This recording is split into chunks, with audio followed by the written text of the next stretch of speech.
Growing up in a musical family, Michelle Adams never imagined she'd have the opportunity to share the stage with some of the biggest gospel choirs and perform before world leaders. She's here today. She's going to share her personal story of restoration and hope. Thanks so much for joining us. Thanks for having me.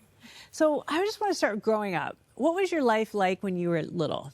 Well, I grew up in a Seventh-day Adventist home.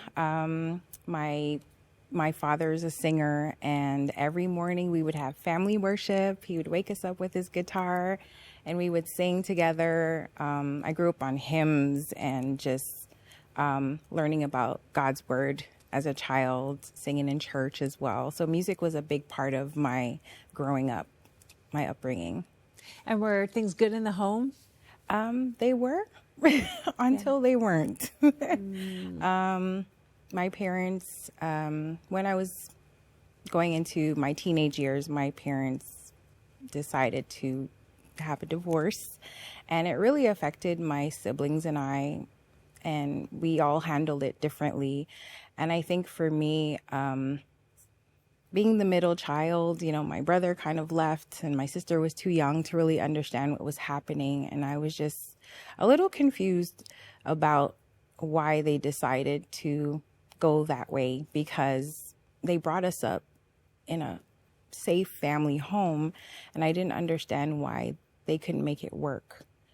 And I think the confusion, and also I was in relationships at a young age, and the young man that I was dating at the time, he was very influential in kind of straying me away from my situation, and I ended up leaving home. I remember the day it happened. I was just angry at the whole situation, and also because, you know, there's other people now coming into our home because, you know, your parents are divorced. They're looking for other individuals to comfort them, and I just did not agree with any of it. I didn't think it was right, and I was just upset. And I left home and thought that leaving home and going into another situation would be better for me. And it turned out to be the worst decision of my life. The person I moved in with was living with his mom, single mom with 2 boys. They weren't really religious, so there's a lot of things that happened at that time. It was very hard, because I felt like, okay, I'm a teenager. I was 16 years old when I left home, and I'm like, where's my family? Where's all the people that said they love me? Why isn't anyone coming to rescue me out of the situation? And then I realized that it's a situation I put myself in, and maybe nobody cared to save me. It was very abusive. There was verbal abuse, physical abuse, emotional abuse. There's times when I tried to leave and my clothes would be thrown out the window, or just threatened. I had little dogs and they would threaten me with the dogs. It was just a lot going on in that home, and I couldn't see a way out. I remember a couple of times just crying out to God, like, I don't know what to do. I don't know how to get away from this guy. He won't let me leave. I would just go outside and it was like a big deal. I had to stay in the house. I felt trapped. And I remember one day he was gone. I went outside and I saw a friend of mine walking down the street. And I'm like, I've been here for about 2 years, almost 2 years, and I hadn't seen her. And I forgot that she actually lived in that neighborhood. And it's a girl I went to school with at a Christian school. And she was walking down the street, and I was like, is she the answer to my prayers? So I cried to God, and I'm like, God, I don't know how to get out of the situation. And I was at the point of wanting to take my life, because I said, if this is the life that I'm living, I don't want it anymore. And when I saw her walking down the street, I ran to her and I told her everything that was happening. She had no idea. What was so revealing to me was that she lived literally across the fence from where I was staying, and I hadn't seen her in 2 years. Wow. And that let me know that, okay, God is answering my prayer. This is my way out. And I told her everything that was happening. And it wasn't too long between like you praying and you seeing her. Yeah. Like days, literally. Days. Literally, it felt like he was waiting for me to come to him and be like, to show me that he's real, that you're not alone. You can do this. You can escape. You can get out, and I will free you from your situation. You just have to trust in me. And I really had to surrender. And when I saw her, the relief, and well, we did plan to have me escape from my situation, which was very interesting.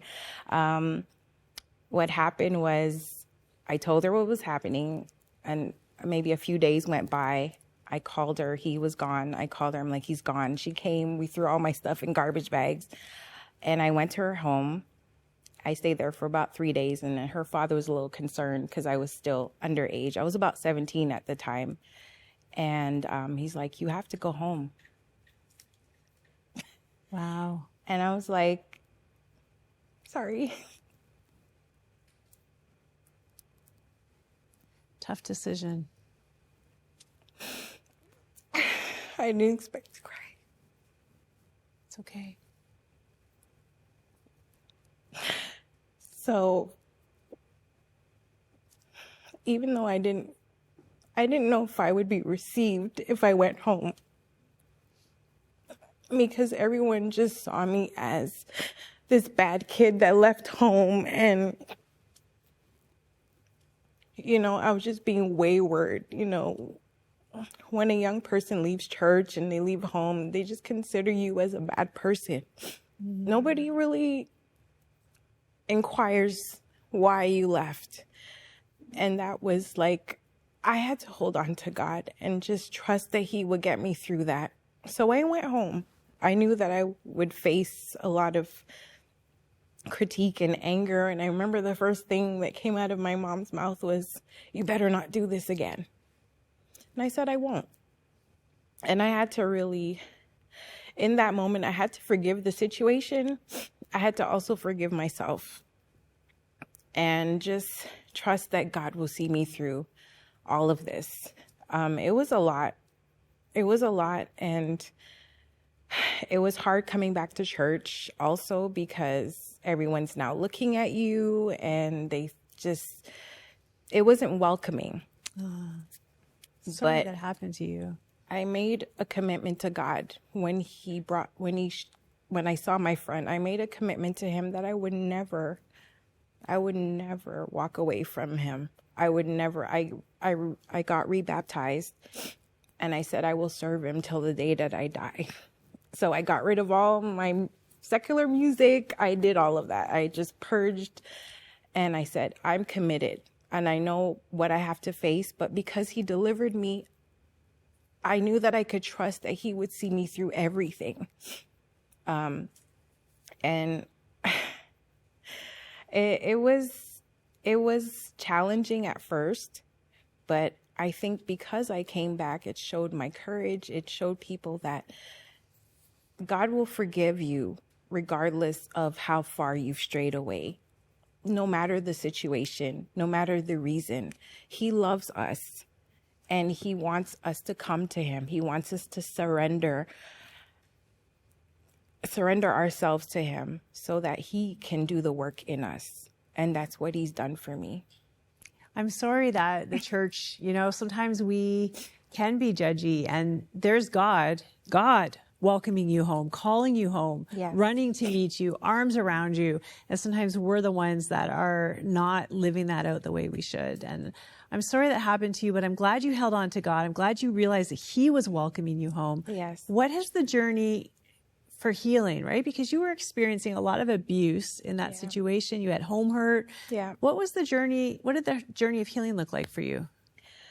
Honestly, I had to forgive myself. That was number one. I couldn't hold on to the mistakes that I made because it's so easy to... I also had to forgive others. I had to forgive the situation because you can start pointing fingers and just live in that mess for the rest of your life, just being angry and bitter.